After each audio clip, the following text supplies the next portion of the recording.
आज के इस एक्सप्लेनर में आप सभी का स्वागत है। आज हम एक बहुत ही दिलचस्प कॉन्सेप्ट को डिकोड करने वाले हैं। 21 day money magnet manifestation challenge. Source material कहता है कि एक ऐसा स्ट्रक्चर्ड फ्रेमवर्क है जिसे अगर आपने सटीक माइंडसेट और लगातार रेपिटेशन के साथ फॉलो किया तो आपकी आर्थिक स्थिति बिल्कुल बदल सकती है।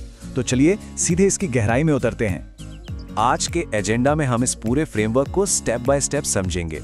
अबंडेंस माइंडसेट से शुरू करके मनी मैग्नेट मंत्रा, इस चैलेंज के क्या नियम हैं, 21 डेज की एग्जैक्ट टाइमलाइन, ऐसी गलतियां जिनसे आपको हर हाल में बचना है, और आखिर में सोर्स द्वारा बताई गई कुछ रियल लाइफ सक्सेस स्टोरीज।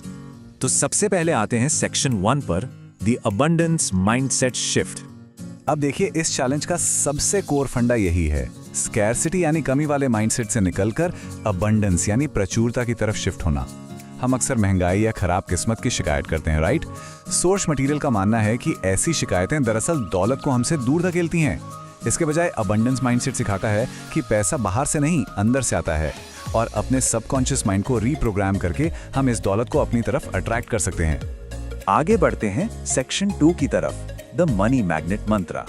अब आप सोच रहे होंगे कि आखिर ये माइंडसेट शिफ्ट होगा कैसे? वेल, इसके लिए सोर्स ने एक बहुत ही खास टूल बताया है, और वो है ये मंत्रा। मैं धन का चुंबक हूं, धन मेरे पास आसानी से और तेजी से आ रहा है। ये पूरा फ्रेमवर्क इसी एक सिंगल मंत्रा के आसपास घूमता है। दावा यह है कि अगर पूरे विश्वास के साथ इसे बोला जाए तो ये सीधा हमारे दिमाग की वायरिंग को बदल देता है। इस मंत्र के पीछे की साइकोलॉजी सच में कमाल की है। सोर्स इसको 3 हिस्सों में तोड़ता है। पहला हिस्सा, मैं धन का चुंबक हूं, सीधे आपकी पहचान को बदलता है। दूसरा, धन मेरे पास आ रहा है, प्रेजेंट टेंस का इस्तेमाल करता है, जिससे दिमाग ट्रिक हो जाता है ये मान लेने के लिए कि ये सच में अभी हो रहा है। और तीसरा, आसानी से और तेजी से एक सेंस ऑफ अर्जेंसी और स्मूथनेस लाता है। काफी स्मार्टली डिजाइन किया गया है। चलिए अब आते हैं सेक्शन 3 पर, रूल्स ऑफ द चैलेंज। बिना एग्जैक्ट रूल्स के तो कोई चैलेंज पूरा नहीं होता ना। यहाँ सबसे बड़ा हाईलाइट है नंबर 27। सोर्स मटेरियल खास तौर पर इस नंबर पर जोर देता है और इसे एक स्पिरिचुअल नंबर बताता है। बताया गया है कि यह मैनिफेस्टेशन की ताकत को कई गुना बढ़ा देता है। नियम यह है कि आपको इस मंत्र को हर सुबह उठते ही और रात को सोने से ठीक पहले बिल्कुल 27 बार दोहराना है। लेकिन बात सिर्फ मंत्र बोलने पर खत्म नहीं होती।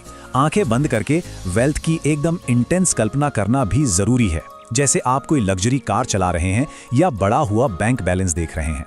और इसमें एक बहुत कड़ी चेतावनी भी है, आपको नेगेटिव विचारों को आते ही कट ऑफ करना होगा, क्योंकि सोर्स के मुताबिक एक अकेला नेगेटिव थॉट आपकी सारी पॉजिटिव एनर्जी को कैंसिल कर सकता है। अब देखते हैं सेक्शन 4, द 21 डे टाइमलाइन। इस 21 दिन के सफर को 3 अलग अलग फेजेस में बांटा गया है। पहले 7 दिन सबसे मुश्किल माने गए हैं, क्योंकि आपकी पुरानी आदतें नए बदलाव का पूरा विरोध करती हैं। फिर 8वें से 14वें दिन के बीच नींद में सुधार आता है और एक पॉजिटिव मूड शिफ्ट होता है। और आखिर में 15वें से 21वें दिन के दौरान हिदायत दी गई है कि कोई बड़ा फिजिकल एक्शन लीजिए, जैसे कोई नई स्किल सीखना। यही वो वक्त है जब मेजर रिजल्ट्स आने लगते हैं। टेक्स्ट में एक और दिलचस्प बात का जिक्र है। उस मुश्किल पहले हफ्ते के दौरान आपको कुछ छोटे छोटे संकेत मिल सकते हैं, जैसे अचानक कहीं से कोई हेल्प मिल जाना या किसी का बहुत पुराना उधार वापस मिल जाना। इन्हें सोर्स ने स्मॉल मिरेकल्स का नाम दिया है, जो ये बताते हैं कि यूनिवर्स आपके इस प्रोसेस को सक्सेसफुल बना रहा है। आगे बढ़ते हैं सेक्शन 5 की तरफ, मिस्टेक्स टू अवॉइड। क्योंकि अगर आपने ये गलतियां की तो सारी मेहनत खराब हो सकती है। यहाँ खास तौर पर 3 गलतियों को पॉइंट आउट किया गया है। पहली, वही पुरानी मैं गरीब हूं जैसी स्कैरसिटी वाली भाषा का फिर से इस्तेमाल करना।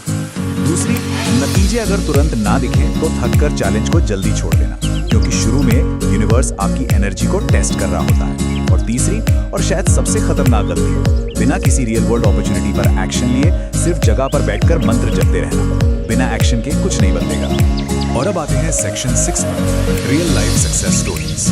चलिए देखते हैं कि क्या सच में किसी ने इससे फायदा उठाया है। इन कॉन्सेप्ट्स को हकीकत से जोड़ने के लिए सोर्स ने कुछ किस्से शेयर किए हैं, जैसे एक दिल्ली के फ्रीलांसर की स्टोरी जिसे ठीक 21वें दिन एक नया प्रोजेक्ट मिला। एक और उदाहरण एक वर्किंग वुमन का है जिनके परिवार ने फाइनेंशियल स्थिरता तब हासिल की जब चैलेंज के 14वें दिन ही अचानक उनके हस्बैंड को जॉब प्रमोशन मिल गया।